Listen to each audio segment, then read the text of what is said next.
जय हिंद। स्वागत है आप सभी का फिर से अपने YouTube चैनल में। आज हम एक और नया टॉपिक लेकर आए हैं, गाउस का नियम, कक्षा 12 फिजिक्स चैप्टर फर्स्ट का। तो आज हम समझते हैं कि गाउस का नियम क्या होता है। अगर आप चैनल पर नए हैं तो चैनल को सब्सक्राइब कीजिए, वीडियो को लाइक कीजिए और अपने दोस्तों के साथ भी शेयर ज़रूर कीजिए। तो कक्षा 12 के जो भी विद्यार्थी हैं वो विशेष ध्यान दें, क्योंकि आज का जो टॉपिक है बहुत ही महत्वपूर्ण है। तो गाउस का नियम क्या होता है? देखो, अगर गाउस का नियम हमको समझना है तो सबसे पहले हमको ये जानना पड़ेगा कि विद्युत फ्लक्स क्या होता है। और विद्युत फ्लक्स के बारे में पूरा वीडियो मैं पहले उस पर डाल चुका हूँ, तो कृपया पहले आप विद्युत फ्लक्स का पूरा वीडियो देखें, फिर जाकर जो है गाउस का नियम वो अच्छे से क्लियर होगा। तो आइए समझते हैं गाउस का नियम क्या है। तो गाउस का नियम समझने से पहले हम क्या करते हैं कि मान लेते हैं हमारे पास एक गोलाकार पृष्ठ है, गोलाकार पृष्ठ। अब इस पृष्ठ के अंदर कोई आवेश Q है, इस पृष्ठ के अंदर कोई आवेश Q है। Q से अब हम R दूरी पर, Q से R दूरी पर यहाँ पर हम छोटा सा एक अल्पांश मान लेते हैं, छोटा सा अल्पांश। और अल्पांश को हम किससे लिखते हैं? dA से, dA से, dA वेक्टर। अब ये जो आवेश है इसे R दूरी पर यहाँ पर हमने एक छोटा सा अल्पांश मान लिया, जिसको क्षेत्रफल सदिश भी कहते हैं, dA सदिश। अब इसमें से अगर जो विद्युत क्षेत्र रेखाएं जा रही है उसको हम E सदिश से व्यक्त करते हैं, E सदिश से। तो यहाँ पर विद्युत क्षेत्र की दिशा क्या हो गई? E सदिश। और यहाँ पर क्षेत्रफल सदिश क्या हो गया? dA सदिश। तो इस अगर हम पूरे पृष्ठ की बात ना करके केवल इस छोटे से अल्पांश की बात करें तो इस अल्पांश में से जो विद्युत क्षेत्र की रेखाएं जाएगी, तो विद्युत क्षेत्र की रेखाओं के किसी भी अगर क्षेत्रफल से जब विद्युत क्षेत्र की रेखाएं गुजरती है तो उसे हम क्या कहते हैं? विद्युत फ्लक्स। विद्युत फ्लक्स को हम किसे लिखते हैं? फाई से, जो कि हमने कल देख लिया था। अगर हम छोटे से पृष्ठ के कारण अगर हम बात करें तो उसमें से जो फ्लक्स जाएगा वो कितना जाएगा? वो छोटा सा जाएगा। और सूक्ष्म जाएगा, सूक्ष्म के लिए हम क्या लगाते हैं? डी। सूक्ष्म के लिए क्या लगाते हैं? डी। तो d5 बराबर क्या आ जाएगा? E सदिश डॉट dA सदिश। देखो, इस केवल अल्पांश के कारण अब इसमें से जो फ्लक्स जाएगा वो कितना जाएगा? बहुत ही सूक्ष्म। और सूक्ष्म के लिए हम क्या लगाते हैं? डी। अगर हमको इस सूक्ष्म छोटे से अल्पांश के कारण बात ना करके अगर इस पूरे पृष्ठ पर बात करेंगे तो पूरे पृष्ठ से जो यहाँ से फ्लक्स गुजरेगा वो कितना गुजरेगा? तो अगर हम छोटे से पृष्ठ में से अगर d5 जा रहा है तो पूरे पृष्ठ में से कितना जाएगा? इसके लिए हमको क्या करना पड़ेगा? इसका समाकलन करना पड़ेगा। अब अगर जैसे छोटा सा पृष्ठ यहाँ पर भी है, एक यहाँ पर ले लिया, एक यहाँ पर ले लिया, तो इस तरीके से इन जब पृष्ठों को जोड़ेंगे तो पूरे पृष्ठ का क्या आ जाएगा? योग आ जाएगा। तो छोटे से अल्पांश में से अगर d5 विद्युत फ्लक्स जा रहा है तो पूरे पृष्ठ में से कितना जाएगा? इसका क्या करना पड़ेगा हमको? समाकलन। तो फाई पूरे में से मान लेते हैं फाई, तो इसका इंटीग्रेशन करेंगे d5 बराबर यहाँ पर समाकलन करेंगे E सदिश डॉट dA सदिश।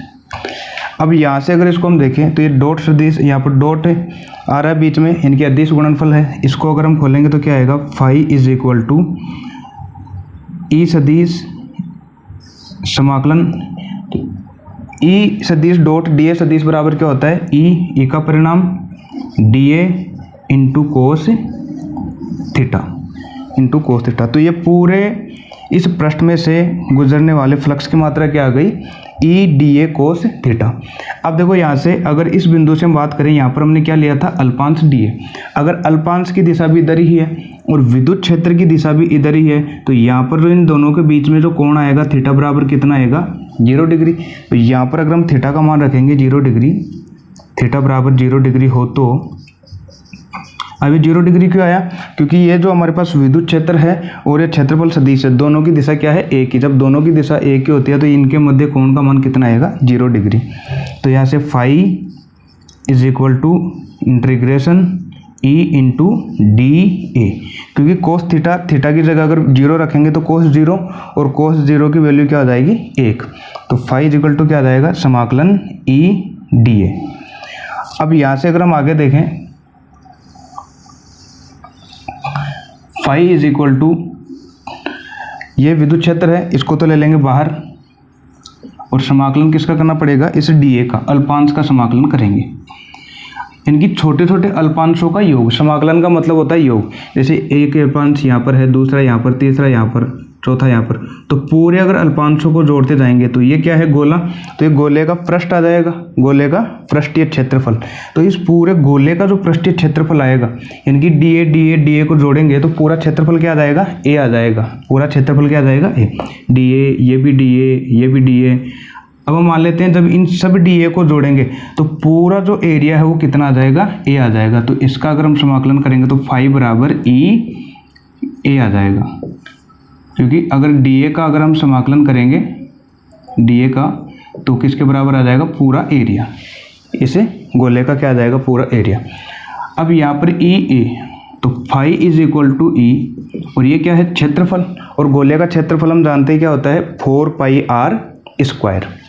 क्या होता है, 4 pi R square, 4 pi R square. ये गोले का क्षेत्रफल हो गया। यहाँ से ए बराबर क्या होता है, 4 पाई आर स्क्वायर।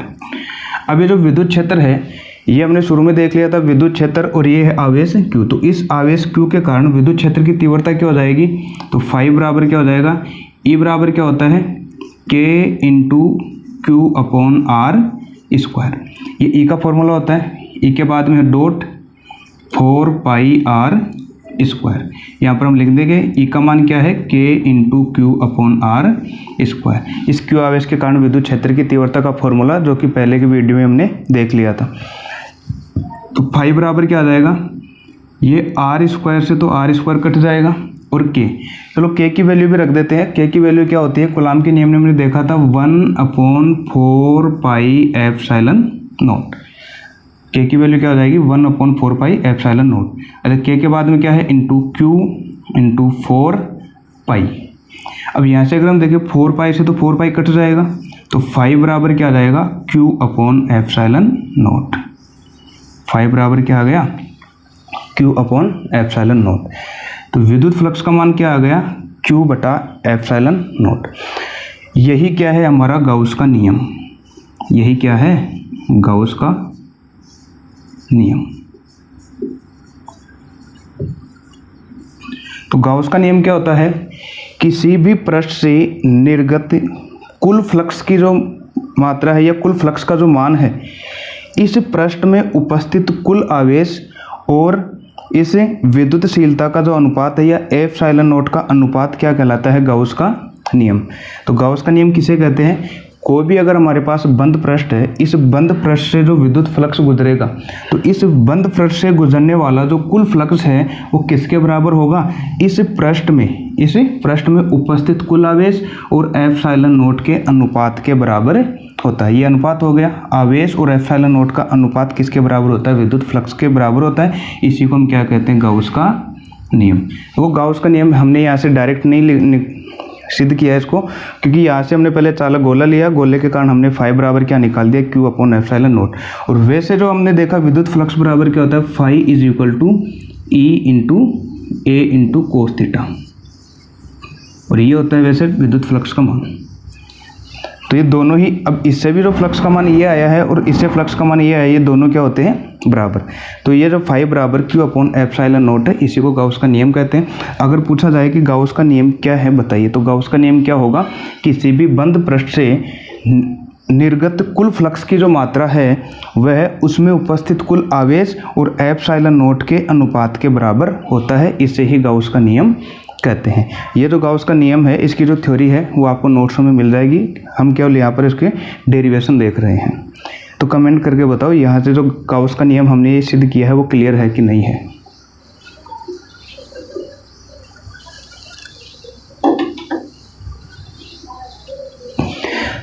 एक बार फिर से देख लेते हैं हमने क्या किया है। सबसे पहले गाउस का नियम हमको ये सिद्ध करना था कि गाउस का नियम क्या है। उससे पहले हमने क्या देखा, हमने एक गोला ले लिया और गोले में एक बिंदु हमने यहाँ पर ले लिया जिस पर आवेश क्या रखा हुआ है, Q, और इस पृष्ठ से बाहर निकलने वाला इस क्षेत्रफल सदिश ले लिया dA, और अब इसमें विद्युत क्षेत्र हमने क्या मान लिया, E सदिश बाहर इस प्लस Q आवेश के कारण विद्युत क्षेत्र की दिशा, और दोनों एक ही दिशा में है तो दोनों के मध्य कोण कितना हो जाएगा, 0 डिग्री। अच्छा, पहले हम क्या करते हैं कि पूरे पृष्ठ से ना निकाल कर हम पहले एक केवल छोटा सा अल्पांश ले लेते हैं, छोटा सा, यानी कि छोटा सा टुकड़ा। तो इस छोटे से टुकड़े के लिए अब ये पूरा क्षेत्रफल ना लेकर हमने छोटा सा ले लिया, तो छोटे से के लिए हम क्या शब्द लगाते हैं, डी, अल्पांश के लिए डी लगाते हैं। तो मान लेते हैं ये हमारे पास क्षेत्रफल सदिश कितना आ गया इसका, डी ए सदिश। और अगर डी ए सदिश है तो अब इस डी ए से निकलने वाला जो फ्लक्स है वो भी क्या होगा, बहुत ही छोटा, अल्पांश यानी कि बहुत कम होगा। तो उसको हम किसे लिख देते हैं, डी फाई से।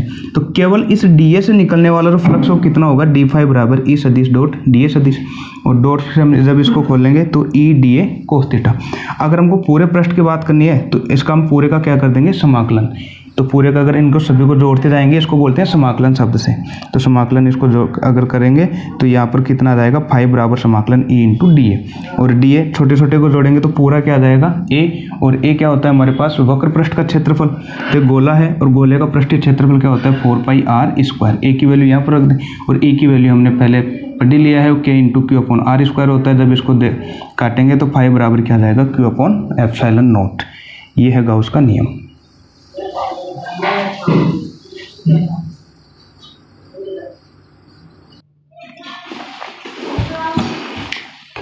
अगला टॉपिक है गाउस का नियम से संबंधित, गाउस के नियम से संबंधित महत्वपूर्ण तथ्य। अब ये जो गाउस का नियम है इसके महत्वपूर्ण तथ्य कौन कौन से हैं वो देखते हैं। तो गाउस के नियम का जो महत्वपूर्ण तथ्य है वो पहला है, गाउस के नियम में एक बंद पृष्ठ की कल्पना करते हैं जिसे गाउसीय पृष्ठ कहते हैं। इस नियम में हमें एक पृष्ठ की कल्पना करनी पड़ेगी और वो जो पृष्ठ हम मान रहे हैं उस बंद पृष्ठ को हम क्या कहते हैं, गाउसीय पृष्ठ। जैसे मान लो कोई भी अगर चालक तार है, अब इस चालक तार में अगर हमको विद्युत फ्लक्स का मान निकालना है, यहाँ से अगर हम कोई भी एक पृष्ठ बनाएंगे, ये बेलनाकार पृष्ठ हमने बना लिया, ठीक है। तो अब हमने ये कल्पना की है बेलनाकार पृष्ठ की, तो ये जो बेलनाकार पृष्ठ है वो क्या कहलाएगा, गाउसीय पृष्ठ। अभी हम आगे जब इसके डेरिवेशन करेंगे अनुप्रयोग में तब और ज़्यादा क्लियर हो जाएगा। तब तक हमको बस इतना ध्यान रखना है कि गाउस के नियम में हम अपनी मर्जी से कोई भी एक बंद पृष्ठ की कल्पना करते हैं और वो जो बंद पृष्ठ की अपनी कल्पना की है वो बंद पृष्ठ क्या कहलाता है, गाउसीय पृष्ठ। फिर है यह नियम बंद पृष्ठ के आकार, आकृति, क्षेत्रफल पर निर्भर नहीं करता। अब ये जो गाउस का नियम है, हमने जैसे मान लो ये अभी पृष्ठ की कल्पना की है, अब यह नियम जो है इस पृष्ठ का जो क्षेत्रफल है इस पर भी निर्भर नहीं करेगा, इसके आकार पर भी निर्भर नहीं करेगा। तो इसलिए यह नियम बंद पृष्ठ के आकार, आकृति और क्षेत्रफल पर निर्भर नहीं करता। लेकिन किस पर करता है कि ये जो आवेश है इनमें आवेश, जैसे कि गाउस के नियम में विद्युत फ्लक्स का मान, अब ये जो गाउस के नियम में विद्युत फ्लक्स का मान वह किस पर निर्भर करेगा, बंद पृष्ठ में उपस्थित आवेश की मात्रा। अब जैसे हमने इसको चारों तरफ से बंद कर दिया, अब तो ये जो तार है इस पर उपस्थित आवेश की मात्रा पर निर्भर करेगा विद्युत फ्लक्स का मान। प्रकृति पर और माध्यम पर निर्भर करता है कि जैसे आवेश है वो वायु माध्यम में है या निर्वात में है या जल में है, किस माध्यम में है, तो फ्लक्स का मान केवल इन पर निर्भर करता है। फ्लक्स का मान किस पर निर्भर नहीं करता कि जो हमारे पास ये पृष्ठ है इसके क्षेत्रफल पर, आकार पर निर्भर नहीं करता, लेकिन आवेश की प्रकृति इस पर निर्भर करता है और इसके माध्यम पर निर्भर करता है। फिर है गाउस का नियम केवल व्युत्क्रम वर्ग नियम का पालन करता है, व्युत्क्रम वर्ग नियम का। जैसे कूलॉम के नियम ने हमने देखा था F समानुपाती 1/r, यही क्या होता है, व्युत्क्रम वर्ग का नियम। क्योंकि दूरी को बढ़ाएंगे तो बल का मान कम होगा और दूरी को कम करेंगे तो बल का मान ज़्यादा होगा। तो जिस तरीके से ये नियम लागू होता है उसी तरीके से इसमें भी व्युत्क्रम वर्ग का नियम लागू होता है। जो जिस में अगर ये नियम लागू होगा गाउस का नियम भी उसी में लागू होगा। तो गाउस का नियम कौन से नियम को फॉलो करता है, व्युत्क्रम वर्ग के नियम को फॉलो करता है, यानी कि F समानुपाती 1/r को क्या करता है, ये फॉलो करता है। तो ये कितने महत्वपूर्ण तथ्य हो गए, 4, ठीक है। अब हम देखते हैं गाउस के नियम के अनुप्रयोग। तब तक आप इसका स्क्रीनशॉट लीजिए, फिर चलते हैं नेक्स्ट टॉपिक पर।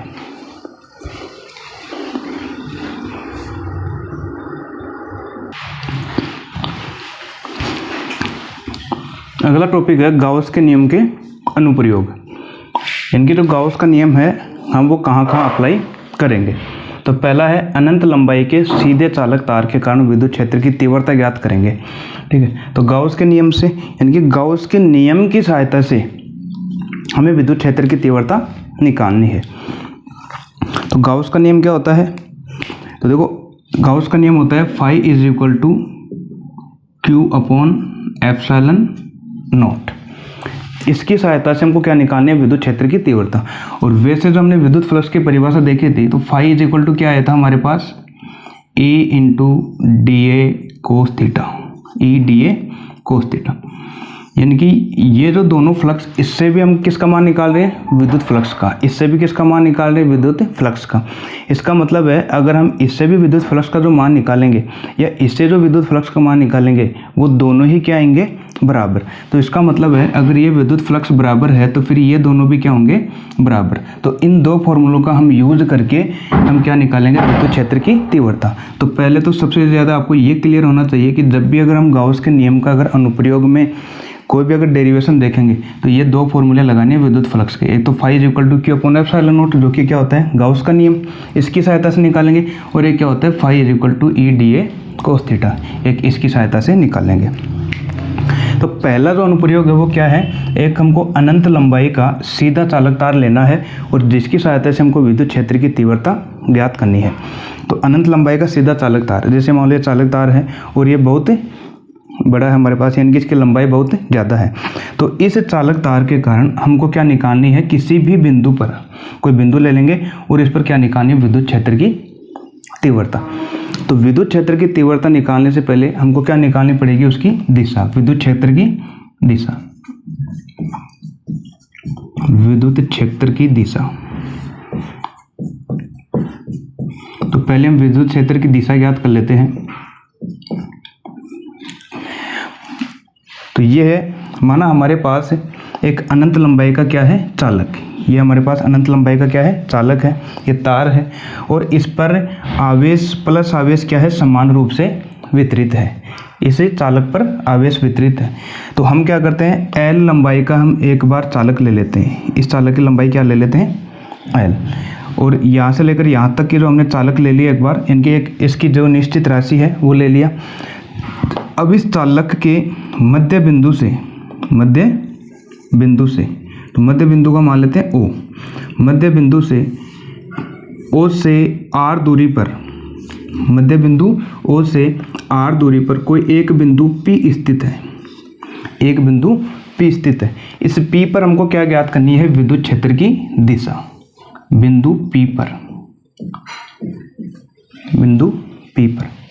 तो कैसे ज्ञात करेंगे, देखो, तो मध्य बिंदु O से समान दूरी पर हम सबसे पहले क्या करेंगे कि ये पूरा चालक तार ना लेकर पहले हम छोटे छोटे अल्पांशों में तोड़ेंगे, ऐसे dl dl dl। जैसे L है, इसका छोटा सा टुकड़ा dl, एक और छोटा सा टुकड़ा dl।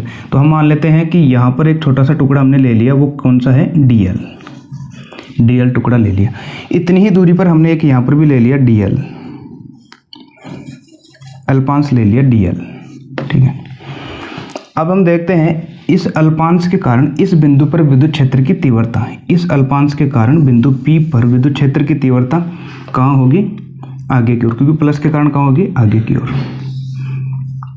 E सदिश। इसकी अगर हम बात करें तो इसके कारण इस बिंदु P पर विद्युत क्षेत्र की तीव्रता E। अब हम यहाँ से देखते हैं कि ये जो dl है इस r के साथ हम मान लेते हैं कोण बना रहा है थीटा, कोण बना रहा है थीटा, समान दूरी पर लिया है। अगर ये कोण थीटा बन रहा है तो फिर ये कोण भी कितने का बनेगा, थीटा बनेगा। इस रेखा को अगर हम आगे बढ़ाएं तो ये वाला कोण भी कितना का बनेगा, थीटा बनेगा, और ये वाला भी कौन सा बनेगा, थीटा, क्योंकि ये तिर्यक कोण बन गया तो आमने सामने के कोण क्या होंगे, बराबर। अब हम क्या कर सकते हैं, इसको जैसे E1 मान लिया, dl इसके कारण E1 और इसके कारण E2, तो दोनों क्योंकि इनमें आवेश समान है और दोनों समान लिया है हमने dl अल्पांश, तो यहाँ पर जो विद्युत क्षेत्र की जो तीव्रता है वो भी क्या होगी, समान, इसका परिमाण भी क्या होगा, समान।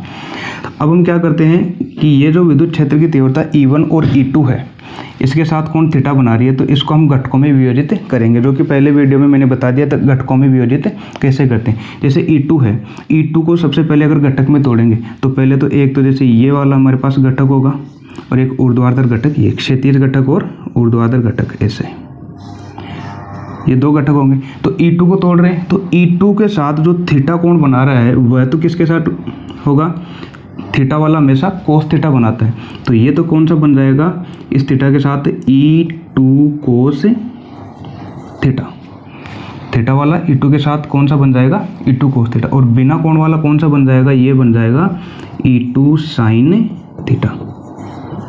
E2 को दो भागों में तोड़ दिया, E2 कोस थीटा और E2 साइन थीटा। कोण वाला हमेशा क्या बनाता है, कोस थीटा, और बिना कोण वाला क्या बनाता है, साइन थीटा। इसी तरीके से अब ये जो E1 है, E1 को दो घटकों में तोड़ेंगे, ऊर्ध्वाधर घटक ऐसे, और ये इसका क्षैतिज घटक। अब E1 जो है ये भी दो घटकों के अंदर तोड़ेंगे, तो एक तो ये कौन सा बनेगा इधर, E1 कोस थीटा, और एक E1 बनेगा साइन थीटा। तो कोस थीटा वाला कौन सा बनेगा, जो E1 कोण बना रहा है जिसके साथ ही थीटा, तो ये वाला कौन सा हो जाएगा इधर, E1 कोस थीटा। तो E1 इधर वाला फिर कौन सा बनेगा, E1 साइन थीटा। यहाँ तक शायद क्लियर है। हमने क्या किया, अगर हमको देखो अनंत लंबाई का हमने एक चालक तार ले लिया जिसके कारण विद्युत क्षेत्र की तीव्रता ज्ञात करनी है, उससे पहले हमको क्या ज्ञात करनी है, इसकी दिशा।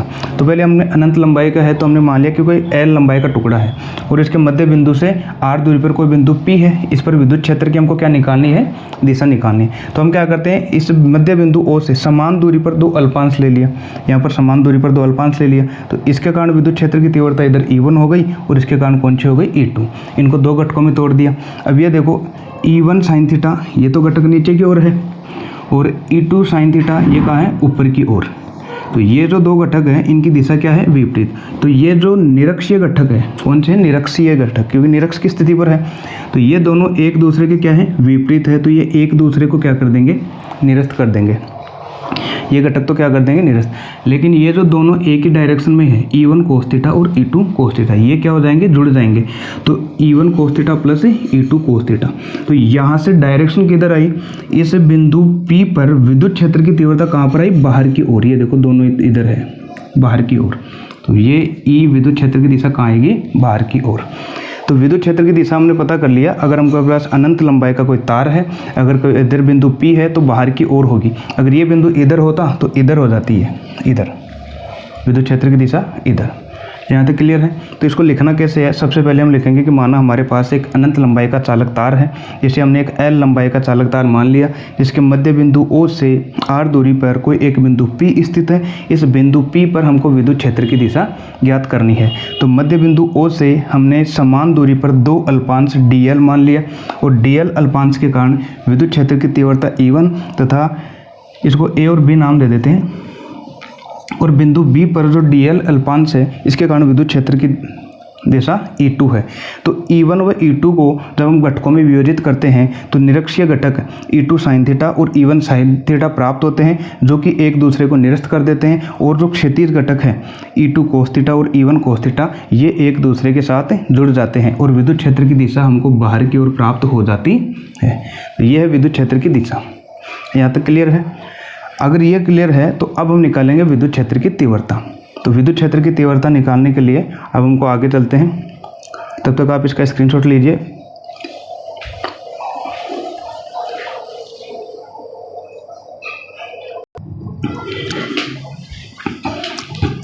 तो अब हमको निकालनी है विद्युत क्षेत्र की तीव्रता। तो मान लेते हैं यही हमारे पास एक अनंत लंबाई का चालक तार है, अनंत लंबाई का चालक तार है। इसके मध्य बिंदु O से R दूरी पर कोई एक बिंदु P स्थित है। R दूरी पर कोई बिंदु P स्थित है, और इस बिंदु P पर हमको क्या करनी है, विद्युत क्षेत्र की तीव्रता ज्ञात करनी है। तो अब हम मान लेते हैं ये जो अल्पांश है इसके कारण विद्युत क्षेत्र की तीव्रता कहाँ होगी, बाहर की ओर। तो इस छोटे से के कारण जो क्षेत्रफल सदिश होगा वो कितना सा होगा, छोटा होगा। तो छोटे से कारण क्षेत्रफल सदिश हम मान लेते हैं DA सदिश इधर, और विद्युत क्षेत्र की दिशा भी इधर ही होगी। तो विद्युत क्षेत्र की दिशा E सदिश, ठीक, DA सदिश और E सदिश इस बिंदु P पर। लेकिन हमको निकालना किसकी सहायता से, गाउस के नियम से। और गाउस का नियम क्या होता है, ये हमने पहले देख लिया था कि हमको पहले किसकी कल्पना करनी पड़ेगी, एक बंद काल्पनिक पृष्ठ की। इनकी हमको एक बंद वक्र पृष्ठ बनाना है। तो हम एक बंद वक्र पृष्ठ बनाएंगे तो हम क्या करते हैं, एक बेलनाकार वक्र पृष्ठ की कल्पना कर लेते हैं। तो बेलनाकार कैसे बनाते हैं, इसको अगर हम इस तरीके से आगे बढ़ाएंगे,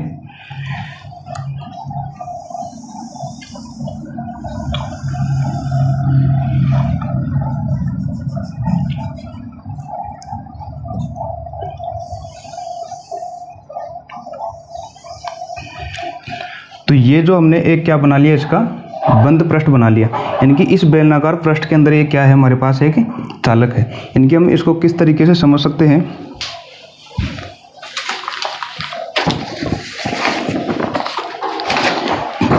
जैसे मान लो ये हमारे पास कोई चालक तार है, और ये जो चालक तार है अगर हम इसको बेलनाकार पृष्ठ बनाएंगे,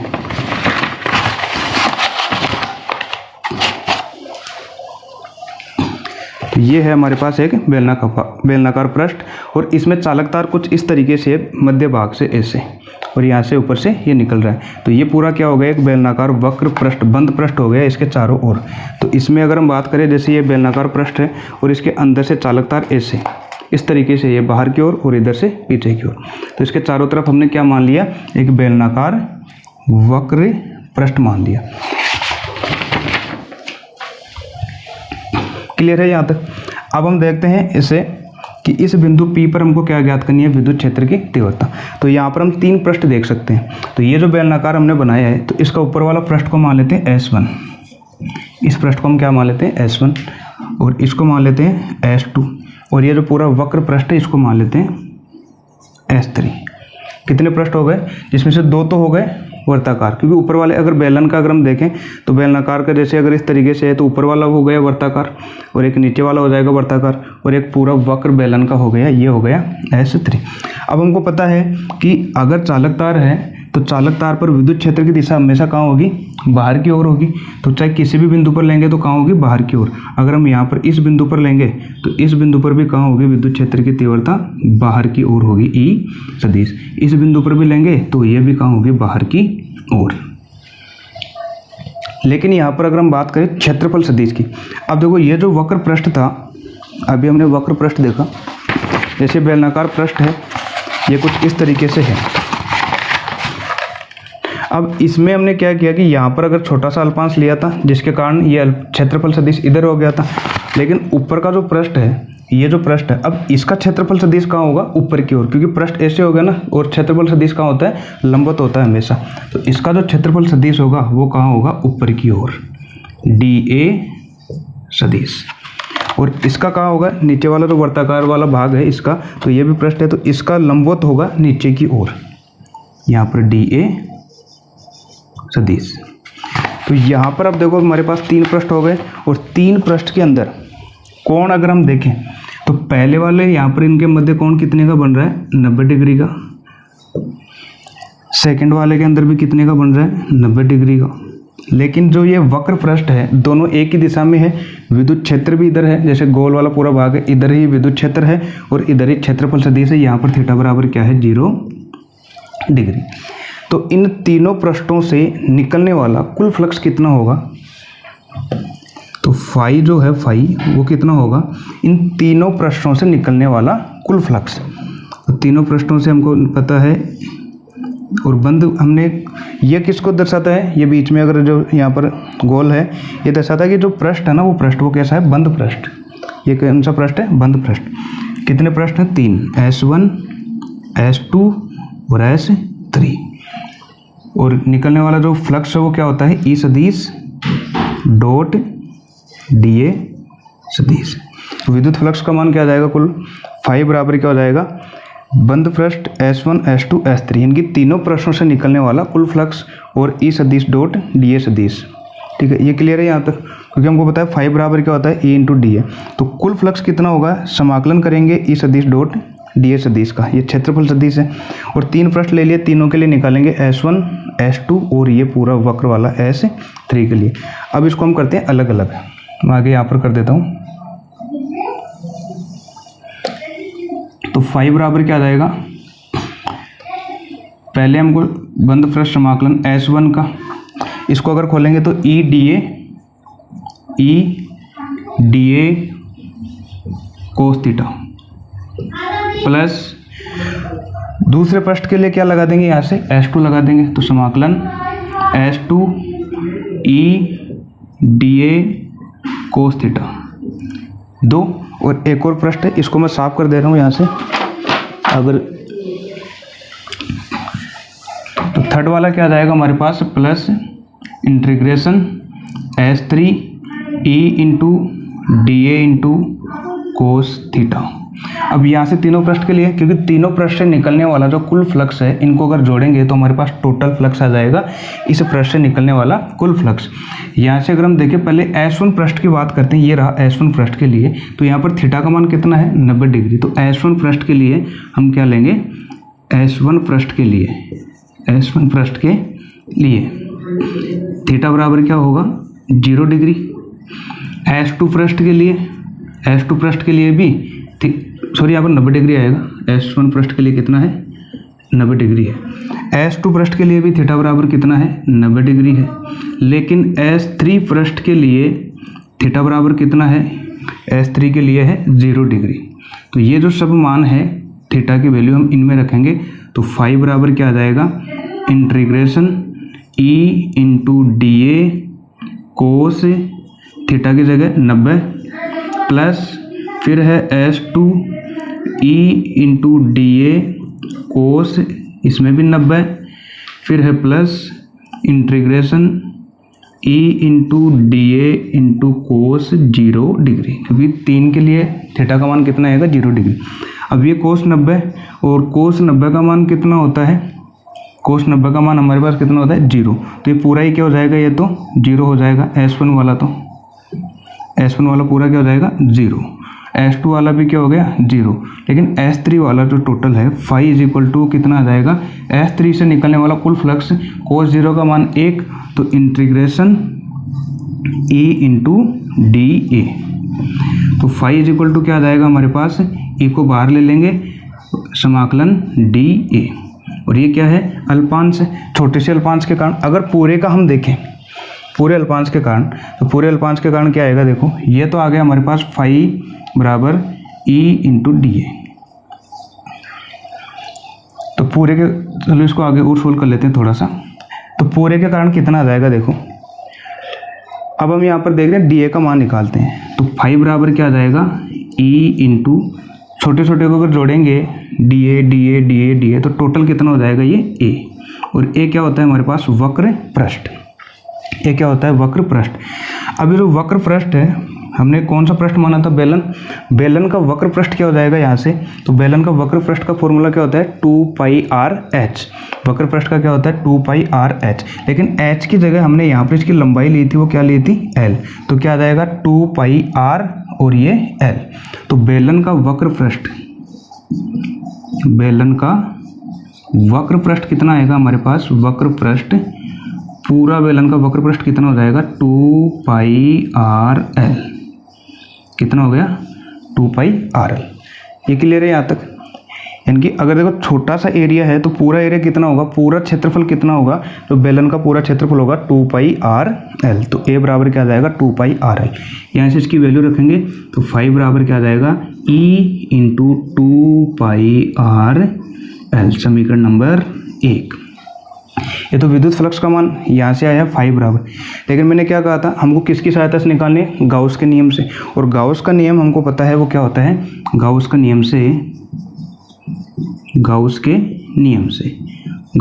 लगाएंगे अभी यहाँ से। और वो भी क्या होता है गाउस का नियम, phi is equal to Q upon epsilon naught, ये लगाएंगे समीकरण नंबर 2। अब ये तो गाउस का नियम फाई बराबर Q अपॉन एप्सिलॉन नोट होता है, लेकिन जब हमने इसको सोल्व किया तो फाई बराबर क्या आया E इंटू 2πrl। तो इसका मतलब ये भी फाई का मान है, ये भी फाई का मान है, तो ये दोनों क्या हो जाएंगे बराबर। तो जब दोनों बराबर होंगे तो आगे कैसे सोल्व करते हैं, देखो तो ये फाई का मान जो है Q अपॉन एप्सिलॉन नोट हम यहाँ पर रखेंगे इसकी जगह। तो ये क्या आ जाएगा हमारे पास E 2πrl, E into 2πrl बराबर, ये किसके बराबर आएगा Q अपॉन एप्सिलॉन नोट के बराबर, Q अपॉन एप्सिलॉन नोट के बराबर। लेकिन हमको मान किसका निकालना है, हमको मान इसमें चालक तार के कारण विद्युत क्षेत्र की तीव्रता निकालनी है। और विद्युत क्षेत्र की तीव्रता क्या होती है, ये E बराबर जब निकालेंगे तो क्या आएगा यहाँ से E बराबर, अब ये पूरा का पूरा आ जाएगा भाग में Q अपॉन 2πrl और साथ में क्या है एप्सिलॉन नोट। इसको मान लेते हैं समीकरण नंबर 3। ई बराबर क्या आ गया, Q/2πRL/0। अब हमने पहले सतत आवेश वितरण एक टॉपिक पढ़ा था जिसमें हमने L लंबाई का चालक तार लिया था और ये एक रेखीय के रूप में है, रेखा के रूप में है। तो जब भी अगर आवेशों का वितरण एक रेखीय आवेश के रूप में होता है तो वहाँ पर क्या होता है, रेखीय आवेश घनत्व है। तो हम मान लेते हैं, माना इस चालक तार का रेखीय आवेश घनत्व क्या है, माना चालक तार का रेखीय आवेश घनत्व, रेखीय आवेश घनत्व लैम्ब्डा हो तो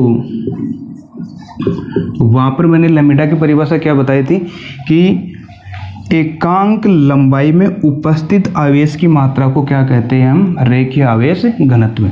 अर्थात रेखीय आवेश घनत्व लैम्ब्डा जो होता है एकांक लंबाई में उपस्थित आवेश की मात्रा, तो लैम्ब्डा बराबर क्या होता है, Q/L। यहाँ से हमको वैल्यू किसकी चाहिए, Q की, तो Q बराबर क्या आ जाएगा, लैम्ब्डा इंटू L। तो ये हो गया समीकरण नंबर 4। तो इस समीकरण 4 का मान हम यहाँ पर रखेंगे तो क्या आ जाएगा, यहाँ से E बराबर Q की जगह हम क्या रख सकते हैं, लैम्ब्डा इंटू L। क्योंकि ये वाला अगर आपको नहीं समझ में आ रहा है तो पीछे का वीडियो जाकर देखें, सतत आवेश वितरण और उनके प्रकार, ये आराम से समझ में आ जाएगा। E बराबर Q का मान क्या रखेंगे, लैम्ब्डा इंटू L बटा 2πRL/0। अब ये L से L तो कट गया, L से L तो कट गया, तो E बराबर क्या आ जाएगा, लैम्ब्डा बटे 2π। R को मैं बाद में लिख रहा हूँ, पहले ε0 को लिख रहा हूँ, ε0 इंटू R। अब हमको ये भी पता है कि K का मान जो होता है 1/4πε0 होता है। K का मान क्या होता है, 1/4πε0।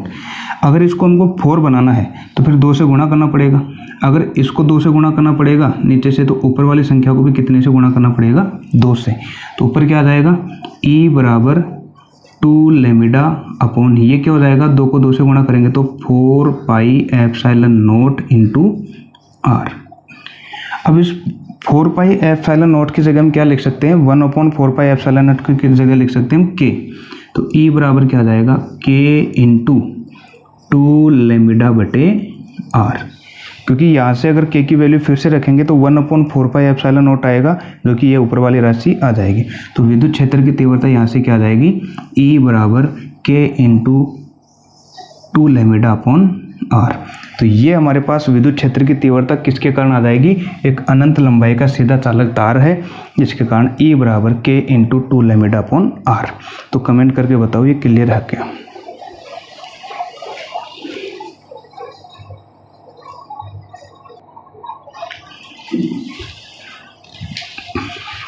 अभी यदि हम इसका अगर सदिश रूप लिखना चाहें तो सदिश रूप कैसे हो जाएगा, सदिश रूप में E vector is equal to K into 2 lambda upon R और ये R कैप, ये हो गया इनका सदिश रूप। ठीक है, देखो जब भी अगर गाउस के नियम से हमको विद्युत क्षेत्र की तीव्रता निकालनी है तब हमको सीधा सा इतना ध्यान रखना है कि वहाँ पर विद्युत फ्लक्स का मान निकालना है। और विद्युत फ्लक्स के हमको दोनों फॉर्मूले काम में लेने हैं। दोनों कौन से होते हैं हमारे पास, एक तो हमारे पास होता है कि फाई बराबर Q/ε0, जो कि कौन सा होता है, गाउस का नियम होता है। कौन कौन से फॉर्मूले काम में लेने हैं मैं यहाँ पर लिख देता हूँ। एक तो लेना है phi is equal to Q/ε0, क्योंकि साफ साफ दे रखा है कि गाउस के नियम से निकालना है, तो गाउस का नियम ये तो लगाना ही लगाना है, phi is equal to Q/ε0, यही होता है गाउस का नियम। और दूसरा जो होता है फाई इज इक्वल टू हमारे पास होता है E into DA into cos theta, ये विद्युत फ्लक्स की परिभाषा से। ये तो गाउस के नियम से हो गया फ्लक्स, और ये विद्युत फ्लक्स की परिभाषा से ये दोनों लगाएंगे। तो पहले हमने कौन सा लगाया था इसमें, फाई बराबर E into DA into cos theta. देखो कैसे करते हैं, सबसे पहले हम एक अनंत लंबाई का चालक तार लेते हैं। तो हमको पूरे की लंबाई पता नहीं आती तो हम इसका तो एक थोड़ा सा भाग ले लेते हैं, जिसको मान लेते हैं L लंबाई का चालक तार। उसके मध्य बिंदु O से हम R दूरी पर कोई एक बिंदु P ले लेते हैं, और P पर हमको विद्युत क्षेत्र की तीव्रता ज्ञात करनी है। अब दिशा हम पहले निकाल चुके हैं, दिशा कहाँ होगी, बाहर की ओर। हर बिंदु पर कहाँ होगी, बाहर की ओर। अगर यहाँ पर भी बिंदु होगा तो बाहर की ओर, तो ये वाला बिंदु है इस पर बाहर की ओर। अब हम क्या करते हैं कि अगर इस बिंदु पर विद्युत क्षेत्र की तीव्रता निकालनी है तो गाउस का नियम क्या कहता है कि सबसे पहले हमें एक काल्पनिक पृष्ठ की कल्पना करनी पड़ेगी। तो इस बिंदु से हमने इतनी दूरी पर और इतनी दूरी पर यहाँ पर एक क्या मान लिया, एक बंद पृष्ठ मान लिया, वो भी कैसा मान लिया, बेलनाकार। हम चाहे तो यहाँ पर दूसरा पृष्ठ भी मान सकते हैं, जैसे घन है या फिर घनाभ है वो भी मान सकते हैं। उससे भी अगर हम निकालेंगे तो यहाँ पर वही डेरिवेशन आएगी, लेकिन उसमें क्या होती है कि जैसे घन के अंदर 6 फलक होती है तो 6 फलक के लिए ये डेरिवेशन थोड़ी क्या हो जाती है, बड़ी हो जाती है 6 फलकों के लिए। इसमें केवल कितने काम में आ रहे हैं, 3 आ रहे हैं। तो इसलिए हमको ऐसी डेरिवेशन चाहिए कि जो आसान हो कैलकुलेशन में। अब यहाँ से हमने देखो क्या किया, बेलनाकार पृष्ठ मान लिया इसके चारों ओर। अब बेलनाकार पृष्ठ मान लिया तो अब देखो ऊपर वाला जो है बेलनाकार वो कैसा होता है, वर्ताकार होता है, तो उसको मान लिया S1। नीचे वाला भी कैसा होगा, वर्ताकार, उसको मान लिया S2। लेकिन अब देखो नीचे वाला S1, ऊपर वाला S1, नीचे वाला S1। अब ये जो पूरा है यहाँ से L लंबाई का वक्र पृष्ठ, इसको हमने क्या मान लिया, S3। अब S3 के कारण बाहर की ओर होगी तो थीटा बराबर 0। लेकिन S1 पृष्ठ है, ये ऊपर की ओर है, तो क्षेत्रफल सदिश कहाँ होगा, ऊपर की ओर लंबवत, जो कि पहले की वीडियो में बता दिया था। अब नीचे वाला पृष्ठ है, इसका क्षेत्रफल सदिश कहाँ होगा, नीचे की ओर। लेकिन विद्युत क्षेत्र की दिशा हर बिंदु पर एक ही दिशा में होगी। यहाँ पर 90 डिग्री का बनेगा S1 पर, S12 पर 90 डिग्री का और S3 पर 0 डिग्री का, दोनों एक ही दिशा में। तो ये तो 90 डिग्री देखते ही पता चल रहा है इन दोनों का तो क्या हो जाएगा, 0। तो इसलिए दोनों का क्या हो गया, 0। तो कुल फ्लक्स का मान निकालेंगे तो तीनों पृष्ठों से निकलने वाला कुल फ्लक्स का मान ही क्या होगा, इसमें कुल फ्लक्स। तो तीनों पृष्ठों के लिए हमने यहाँ पर लगा दिया फाई इज इक्वल टू, ये पूरा बंद पृष्ठ के लिए यहाँ पर ये चिन्ह लगाते हैं, तो S1 S2 S3 ई सदिश डॉट डी ए सदिश। इसको अगर हम खोलेंगे तो यहाँ पर देखो 2 के लिए तो यहाँ पर 90 डिग्री हो गया था, और S3 थर्ड पृष्ठ के लिए हमारे पास थीटा बराबर कितना है, 0 degree. Phi equal to E into D A. अब यहाँ से ई तो बाहर आ गया और हमको समाकलन किसका करना है, इस अल्पांश से डी ए का। अब हमको पता है ये बेलनाकार है और डी ए का हमको अगर समाकलन करना है तो डी ए क्या है, यहाँ पर एक छोटा सा पृष्ठ है। तो पूरा पृष्ठ की अगर बात करेंगे तो बेलन का पूरा पृष्ठ हमको पता है वो क्या होता है, 2πr/h होता है। लेकिन यहाँ पर हाइट हम h ना लेकर क्या ले रहे हैं, l ले रहे हैं, तो 2πr/l हो जाएगा पूरे के लिए। भाई डी ए का अगर समाकलन करेंगे, इनको जोड़ते जाएंगे डी ए, तो लास्ट में पूरा ही क्या प्राप्त हो जाएगा, पूरा का पूरा क्षेत्रफल प्राप्त हो जाएगा ए। और ए का मान क्या होता है बेलनाकार पृष्ठ के लिए 2πrl, तो यहाँ पर रख दिया 2πrl। फिर यहाँ पर गाउस का नियम लगा दिया, phi equal to Q upon epsilon naught, जो कि यहाँ पर रखते ही लास्ट में डेरिवेशन में यहाँ पर क्या आ गया, ई बराबर के इंटू 2 लैम्डा अपॉन आर। ठीक है, ये है पहला। अब इसमें हमारे पास 2 डेरिवेशन और रह गई है और कोशिश करेंगे कि ये जो दोनों डेरिवेशन है कल एक ही वीडियो के अंदर हम कंप्लीट कर दें, फिर जो है ये फर्स्ट चैप्टर आपका कंप्लीट। अगर आपको वीडियो पसंद आए तो वीडियो को लाइक ज़रूर कीजिए, अपने दोस्तों के साथ भी शेयर ज़रूर कीजिएगा, और चैनल को अभी तक अगर आपने सब्सक्राइब नहीं किया है तो सब्सक्राइब ज़रूर कीजिए। ठीक है, और कमेंट करके ज़रूर बताएं कि ये क्लियर है कि नहीं है। मिलते हैं एक नेक्स्ट वीडियो में, तब तक के लिए धन्यवाद।